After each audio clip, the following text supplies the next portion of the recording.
Jerome Powell's private world is quieter than the power he carries, and nowhere is that contrast clearer than at his Chevy Chase mansion tucked behind towering oaks and old stone walls. The streets grow softer here, the air calmer, as if the neighborhood itself knows to hold its breath around the man who guides America's financial pulse. Inside, soft light settles over simple rooms built for routine and quiet, creating a space that feels calm and far removed from the noise outside of Washington. It's a calm that makes sense once you understand the man behind it and the long, steady journey that shaped him. Jerome Powell's story didn't unfold with noise or drama, but each step quietly shaped the steady figure he is today. Born in Washington, D.C. in 1953, he grew up close enough to feel the country's political pulse, yet far enough to watch it all with a calm. Studying came naturally to Powell. Princeton showed him a wider world, and Georgetown law taught him how power, money, and policy truly operate. He wasn't the loud or showy type, just someone patient enough to sit with a problem until the right answer finally came into view. His early career wasn't about central banks or big policy. His early career didn't center on central banks or major policy work. In 1984, he moved into investment banking, the place that taught him how markets move, falter, and eventually recover. Those years gave him a sense of rhythm, the rise and fall of risk, the way decisions ripple across lives, not just numbers. A major shift came in 1992, when President George H.W. Bush appointed him as Under-Secretary of the Treasury for Domestic Finance. Powell handled issues that rarely make headlines but quietly decide the country's financial stability. It was the kind of work that asked for calm, restraint, and a precise mind, qualities he carried naturally. After his service ended in 1993, he didn't chase the spotlight. Instead, he stepped into the private sector, becoming a partner at the Carlyle Group from 1997 to 2005, where he learned the private equity world from the inside out. Then he made a move that said a lot about him. He started something of his own. Severn Capital Partners, his private investment firm, was built slowly and without noise. It wasn't a flashy step, just a clear one, shaped by his confidence in long-term thinking. In 2008, he shifted again, joining the Global Environment Fund as a managing partner, bringing his discipline into a space where finance met environmental responsibility. By 2010, Powell found himself back in public work, this time as a visiting scholar at the Bipartisan Policy Center. The role didn't come with prestige, but it brought him into the conversations that mattered: debt, stability, long-term national planning. 2 years later, in 2012, he was appointed to the Federal Reserve Board of Governors. It was the beginning of a chapter that would define him far more than anything before.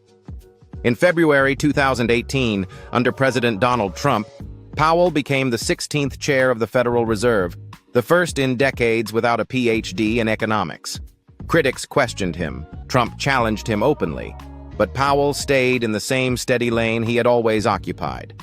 Quiet, analytical, grounded. A man who never tried to be the smartest in the room, just the most prepared. Powell's rise was never about noise or ambition. It was built on discipline, patience, and the ability to stay steady when the pressure climbed. In the end, his journey shaped him into something simple but essential, a figure the U.S. economy can lean on. And away from the weight of those decisions, there's a quieter place that steadies him even more: his home in Chevy Chase, where his life moves at a different pace. Mansion in Chevy Chase. Jerome Powell's home in Chevy Chase sits quietly behind the trees, on a peaceful corner where the rush of Washington fades into something softer. Long before you reach the porch, the first thing you notice is the color. That deep, unmistakable blue that earned it the nickname, the Purple House. Built in the 1890s and held by the Powell family for nearly 20 years, the place has the grounded charm of a home that has lived many seasons and kept every one of them.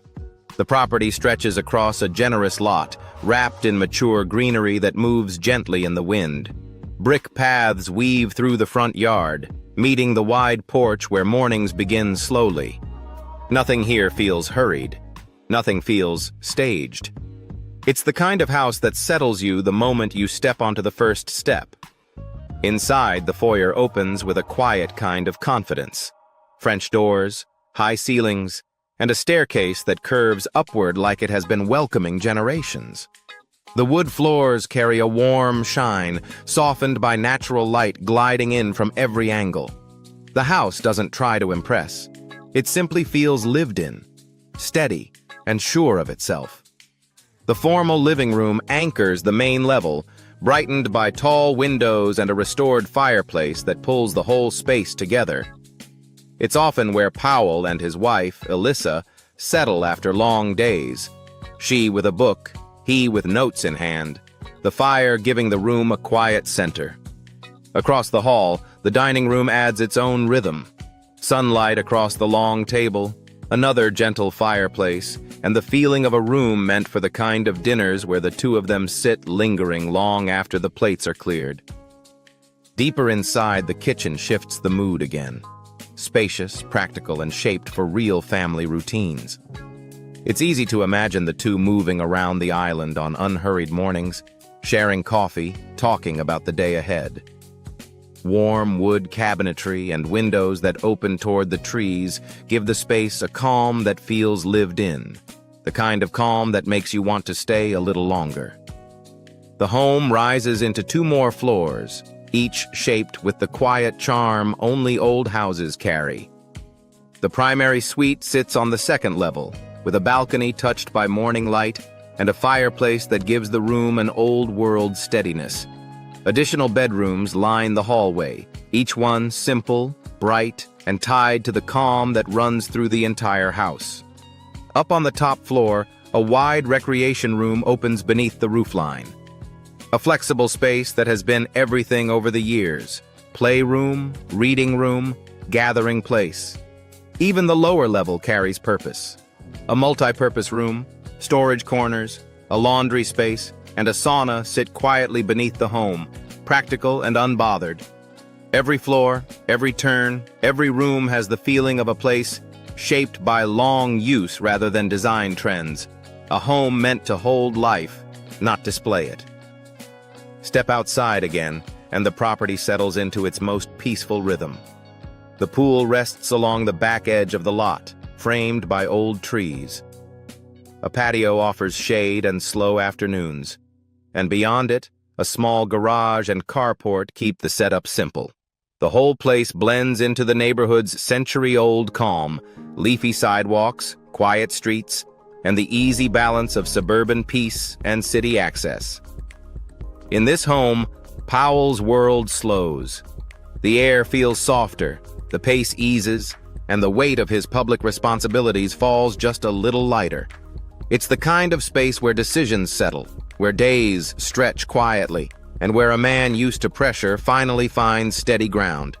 If you walk a little farther down the street, you'll come across something new. The second home Powell owns, close enough to feel like an extension of the Purple House, yet distinct enough to mark a new chapter in the life he and his family have built here. His second quiet home in Chevy Chase. Located on a quiet street west of Chevy Chase Village, Jerome Powell's home doesn't look like the residence of one of the most powerful financial figures in the world. Just 2 blocks off Connecticut Avenue, it blends naturally into a tree-lined neighborhood where people walk dogs, wave to neighbors, and live at a pace far slower than Washington's. Purchased for nearly $3 million, the house never tries to stand out. Its charm comes from the calm lot, the cared-for landscaping, and the steady, settled feeling that greets you the moment you arrive. The brick exterior rises in calm lines across 4 stories, surrounded by gardens that have been shaped and reshaped by the same family for decades. Mature trees lean over the lawn, the drainage is perfect after years of attention, and the curb appeal has that unmistakable Chevy Chase quiet elegance. This is not the house of a man who seeks attention. It's the house of someone who prefers steadiness over spectacle. Inside, The rooms open softly, more lived in than luxurious. The kitchen is the heart of the home, renovated into a clean, modern space, anchored by a central island and fitted with sub-zero refrigeration and Bosch appliances, upgrades chosen for reliability, not display. Morning light passes through the breakfast nook beside it, turning the space into an easy routine rather than a showpiece. The upper floors reveal how the home actually works for him. 6 bedrooms spread across the house, with the top level finished into a quiet workspace, a guest room, and a private bath. A place where Powell can step back from a day full of meetings and settle into something calmer. Downstairs, the above-ground lower level feels surprisingly open, holding a small gym, a maid's room, and a wine cellar tucked off to the side. Nothing screams luxury. It simply offers order, privacy, and function. One of the most striking features sits above everything, a spacious rooftop terrace. It isn't extravagant, just open and steady. The kind of space where small gatherings feel natural, where conversations stretch under the evening sky, and where the noise of Washington feels blessedly far away. What gives the home its real character isn't the size or the upgrades, but the calm of Chevy Chase Village itself. The neighborhood runs on quiet order, steady services, a sense of safety, and a rhythm that asks nothing of him. For a man who carries the weight of the country's economy, that kind of predictable peace matters more than anything inside the walls. Powell chose this home carefully, drawn to its calm and simple charm. Now he rents it out for a modest income, but its deeper meaning hasn't changed. It offers a softer rhythm than his work allows, with slower evenings, easier mornings, and a steadiness no balance sheet can measure. And from this quiet home, his cars tell the next part of the story, how he moves through work and the few moments that truly belong to him. Car collection. The Mercedes-Benz G-Class is the vehicle most people see when Powell moves between public meetings, private briefings, and official buildings in Washington. This is not the flashy G-Class you find in Beverly Hills. His version looks heavier, quieter, and more restrained. It is chosen for safety and function, not for style. Inside, the cabin shuts out almost all city noise. Staff members pass him notes, adjust his schedule, or prepare him for the next meeting while the motorcade moves through traffic. The vehicle is worth about $140,000, but the real value is the sense of security it gives him. For a man responsible for the stability of the U.S. economy, that quiet space matters more than speed or luxury. The Toyota Land Cruiser serves a different part of his routine. It is steady, durable, and almost invisible in a city full of polished sedans. This SUV fits easily into government convoys and is trusted because of its reliability. With reinforced panels and a ride built for long hours on the road, it moves with the same calm, controlled pace that Powell brings to his work. A fully equipped model used in official motorcades usually costs between $90,000 and $110,000, but just like the G-Class, the price is not the important part. Together, these two vehicles show the image of a man who places duty above display, safety above comfort, and quiet discipline above any form of personal enjoyment. Everything exists to serve the work, not himself. Seeing how he chooses his cars says enough about his priorities. And now I want to show you how his income and net worth reflect that same steady mindset. Income and net worth. Jerome Powell did not enter public service as a man climbing toward financial stability. He arrived with it already built. Years in law, investment banking, and private equity had shaped a foundation far stronger than most officials bring to Washington. By the time he stepped into the Federal Reserve, his financial life was steady, diversified, and quietly working in the background. His 2017 to 2018 disclosures placed his net worth between $19.7 million and $55 million, a range driven by long-term investments, funds, and real estate holdings accumulated over decades. Most modern estimates settle around $50 to $55 million, making him one of the wealthiest Federal Reserve chairs in recent history. A reminder that his influence extends far beyond policy meetings. Government salaries add structure, but never define the picture. In 2019, at the height of global uncertainty, Powell earned $203,500 as Fed chair, while other governors earned $183,000. By 2023, his salary rose to $226,300. Modest against the scale of responsibility, but steady in its symbolism. Across decades of law, finance, and public service, he has built a reputation defined not by wealth, but by the calm, methodical way he handles pressure, a steadiness rare in the world he operates in. And once the financial picture settles, what remains is the quieter part of his life, the commitments he keeps to the people and communities who need it most. Philanthropy. Jerome Powell has never tied policy to publicity. His giving stays out of interviews and headlines, moving quietly in the background just like much of his work at the Federal Reserve. No grand gestures, only steady support for the people and institutions he believes keep the country steady. Through a national financial literacy program, he directed $950,000 toward helping high school students understand savings, debt, and inflation. The basic tools of stability that he considers essential for young Americans. It's the kind of initiative that fits him naturally, practical, grounded, and focused on long-term opportunity rather than immediate applause.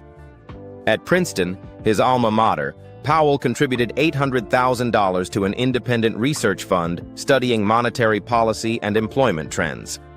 The donation doesn't carry his name, and he prefers it that way. For him, research is a public good, not something to brand. His support extends to places far from the world of central banking. Each year, he allocates around $1,500,000 to the Economic Opportunity Scholarship, a small but steady path for students from low-income families to enter the fields of economics, law, or finance. It's an investment in the kind of careers that once shaped him. Closer to home in Washington, D.C., he donated $500,000 to community centers that provide job training and housing assistance for workers living paycheck to paycheck. The effort isn't tied to a press event. It simply reflects a belief he's repeated quietly for years, that economic health always starts with the people who have the least cushion. And in the aftermath of the pandemic, Powell committed $500,000 to a recovery program for small businesses across Maryland and D.C., focusing on family-run shops that struggled to reopen. No spotlight, no speeches, just a quiet push to help communities regain their footing. For Powell, giving isn't a headline. It's a quiet extension of the responsibility he feels every day, steady, intentional, and shaped by the same discipline that defines his public life. All of this also blends naturally into his private world, a life that is quieter, slower, and deeply sincere. Now, let's explore what his life looks like today. Personal life. Away from the pressure of markets and policy meetings, Jerome Powell lives a life defined by steadiness, routine, and family. He has been married to Alyssa Leonard since 1985, and together they raised 3 children in their home in Chevy Chase, a quiet, leafy neighborhood that gives him the distance he needs from Washington's constant noise. Now that his children are adults, the house feels different, calmer. But it's still the place where birthdays are celebrated, where the family gathers on weekends, and where grandchildren have begun to bring new life into the rooms. Most of Powell's mornings start quietly. He wakes early, reads through reports, then takes a short walk around the neighborhood before the day accelerates. Exercise has always been part of his routine. Nothing dramatic, just the steady discipline of jogging, stretching, or riding a stationary bike in the small home gym he keeps upstairs. Friends say that's where he resets his mind before stepping back into the intensity of national economics. At home, Powell is far from the public figure seen on television. He cooks simple meals, enjoys long conversations with his wife, and likes to keep weekends free for family time. When his children visit, he sets work aside and focuses on them, listening, catching up, sharing coffee on the back patio. In the rare quiet afternoons, he reads history books or listens to classical music, the kind that slows the world down. Though his circle of friends is small, it's steady. He often meets them for quiet dinners, walks, or the kind of low-key gatherings that offer comfort rather than attention. People close to him describe the same qualities you see in his work: calm, patience, and the sense that he carries no interest in showing off. This is Powell's private world: simple rhythms, meaningful relationships, and a life built around the things that keep him grounded. If exploring the lives of America's most influential figures like Jerome Powell pulls you in, make sure to like the video, subscribe, and turn on notifications. There's even more to surprise you in the next episodes. See you again.